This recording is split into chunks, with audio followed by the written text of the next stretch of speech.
us go to the recap of lecture 2. We learnt about what are the adjustments that are to be done in internal reconstruction. First is alteration of share capital, where we increase the share capital, do consolidation, subdivision, conversion, and cancellation. Remember these words. Next session, we are going to go deeper into these words.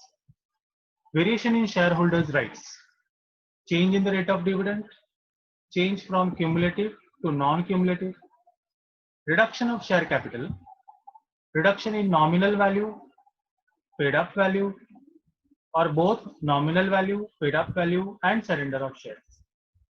Compromise and arrangements in which the equity shareholders will give up their rights on the reserves and surplus. The creditors will accept part payment or waive off some due amount.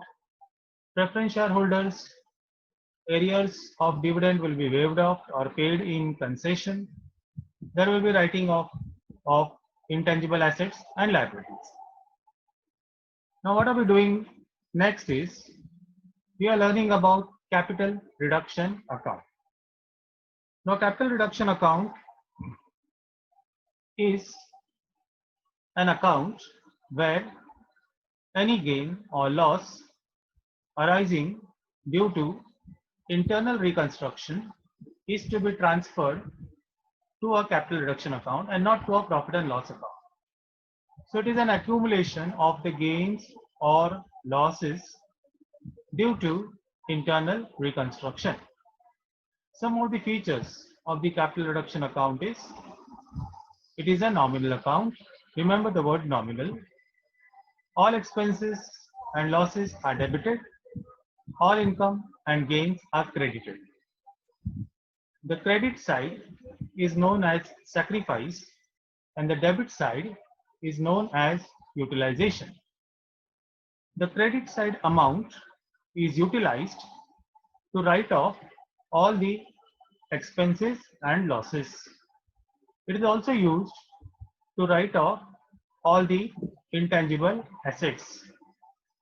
Any balance in the account is to be treated as a capital profit and transferred to capital reserve account.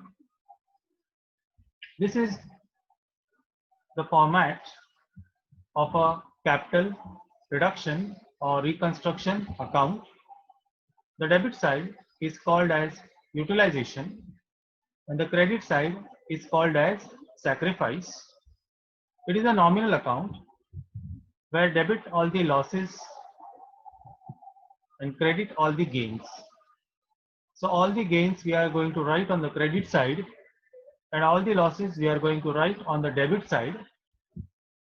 At the bottom of the debit side you will see capital reserve account. Any balance available in the capital reduction account is transferred to the capital reserve account. Let us go into some more points or details of a capital reduction account. What does the debit side contains? The debit side contains all the expenses and losses. For example, all the accumulated losses that were there in the balance sheet, we are going to reduce or we are going to write off. That is why it is a loss. If there is any reduction in the value of fixed asset and current asset, that is also a loss. So it is there on the debit side.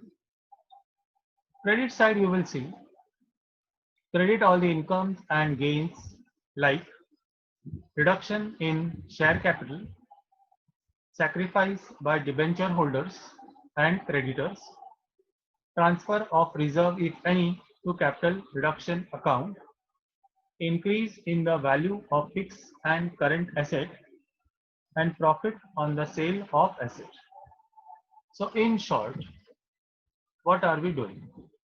In short, if there is an increase, appreciation or overvaluation of an asset, it is a profit and it is to be credited to capital reduction account. if there is a decrease, reduction, or depreciation in the asset, which leads to reduction in the value of asset, it is a loss. So it is written on the debit side of capital reduction account. If there is an increase in liability, it means that suppose we have a payment of 10,000, now we have to pay 15,000. So 5,000 extra we have to pay, that is a loss. So it will go to the debit side of capital reduction account. Decrease in liability. Decrease in liability means we have a payment of rupees 10,000 to be made, but now the creditor says that you don't have to pay 10,000, but you have to pay 7,000. So 3,000 is a profit. It will go to the credit side of the capital reduction account. So what are we going to do next? We are going to prepare accounts. We are going to prepare the journal entries, capital reduction, and the new and revised balance sheet in our next session. Thank you.